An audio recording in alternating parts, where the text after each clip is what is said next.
Paul Sloan, I'm so glad you're here. Man, people will not know the journey it took just to get on this podcast. My goodness, you look great, by the way, my friend. Thank you. It's the fantastic lighting here at the Backdoor Cafe in Sunland, California. Paul, as you know, our movie has come out. It was a 3-year journey to get this movie finally out. It took a while. Yeah. From a filmmaker's perspective, it was challenging. I'll give you guys some props. I'm Paul Sloan. I've done various Danny Trejo action movies throughout my career, and this is my favorite one. And I was lucky enough for you guys to approach me with it. And I understand the challenges of making this movie, but just coming in on my end, I didn't see it. If you guys had challenges, I didn't. You guys hit it from the cast and crew, so we could just go to work. But I know at that budget level and during the, I don't know, man, between strikes and COVID, I can't believe you even got this thing made. So it's good to see it out and that people could get a chance to watch it at home or on their phones, whatever. Absolutely, and it's well deserved. So let's take it back. You and I met at a reading for another project. Yeah. Through Nazo Bravo, right? Yep. One of my many connections to the Armenian community. God bless them all. But yes, we met at a table reading. And you know, as an actor yourself, usually table reading is you're not in that movie. And I wasn't in that movie. I ended up in your movie. So kind of proved me right and wrong at the same time. Yes, and it was interesting because we spoke and we hung out a little bit. And then when the movie came around, you know, I remember I sent you the script and you read the script. What was your reaction to the script initially? Well, first of all, that genre is appealing to me, undercover cops. But you also sent me a very small bit, I think, of like production art or maybe like some kind of storyboards. I feel like I had a very simple, and I know stuff like that grabs me. It was just basically a guy behind a car, and I think we ended up getting that shot eventually. Also, the people involved, I know you, I know Nazo, and then sitting down with Victor and his energy. I mean, you know, making movies, it's the people you work with, besides just the job. So I was just excited. You guys had enthusiasm, and it's a genre I love. So, you know, I remember we got together after you read the script, and we had dinner with Victor and yourself. And he's a charming fellow. Yes, he is. He's a charming fellow, and he's got a vision. You know, he definitely has something to say, which is great. Oh, absolutely. Absolutely. Yeah. When and sometimes, you know, like as an actor, you don't want to. You have your own interpretation of what you're looking at, and you don't want to insult the filmmaker's vision. So I really was drawn to it in a way. It reminded me of old like 80s VHS action stuff, like exploitation movies, but in a good way. But Victor had a much deeper message to it. So like on the surface, hey man, it's just a guy in a leather jacket killing people. But he added a layer and he had a message in there, which I appreciate. And sometimes when you try to give a compliment, you got to be careful. And the director's like, oh, that's not what I'm going for.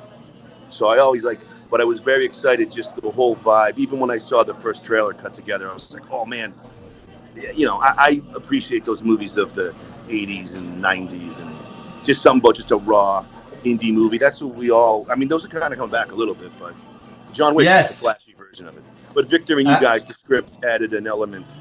There's a little story there, you know, a message that I may have not gotten initially, but I appreciate seeing it all put together. I go, this is deeper than just, you know, me walking around Vegas.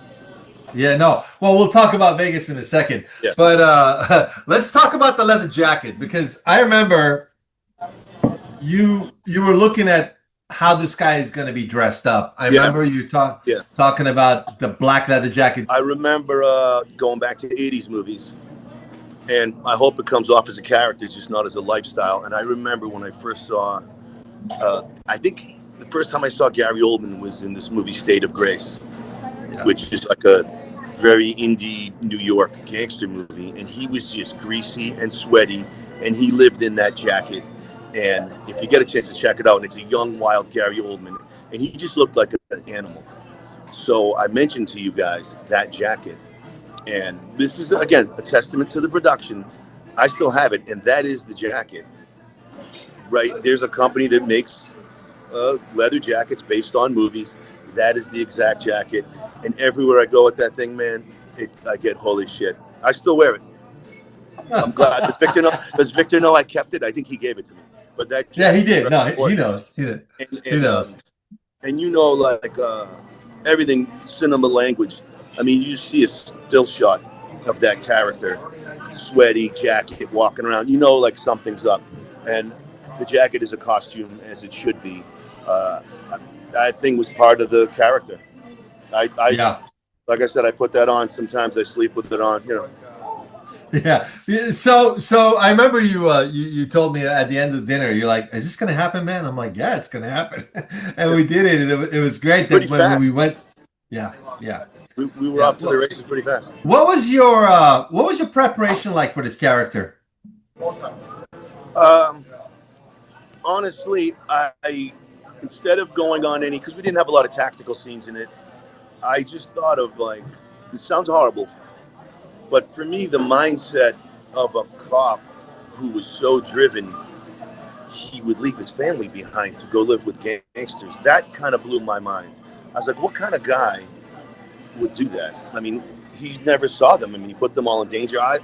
And I don't know if Victor and you guys saw that initially, but I thought there was a layer of selfishness to him, and maybe he had to pay for it a little bit when his, Mm, I don't want to spoil the movie, but yeah, yeah, I don't mean this as a knock on the character, because thank God for military and police officers, they sacrifice everything to keep us safe.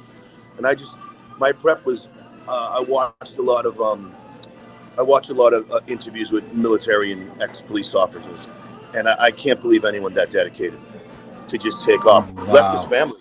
And if you think of it, yeah. he did give up a beautiful wife and a kid to go hang out with Jeremy Luke. I mean, that's that's But that's a level of dedication. That's a serious level of dedication.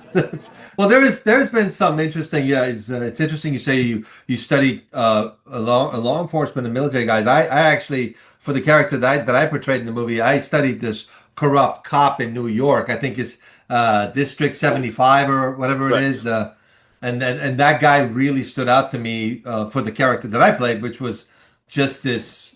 He thinks it's a complete game. Everything's a game, and it's about power and grab. Some of the movies in the past, like if you look at Donnie Brasco, for Oh example. yeah, yeah. Well, exactly. Very similar. Like I don't, and I again, we need those guys, but there's nothing scarier than a crooked cop. And we're all like, thank God when you call them and they show up. God bless the police. But a bad one, I can't think of anything scarier. Luckily, I don't know Yeah. any. What was your experience on the first day of the shoot?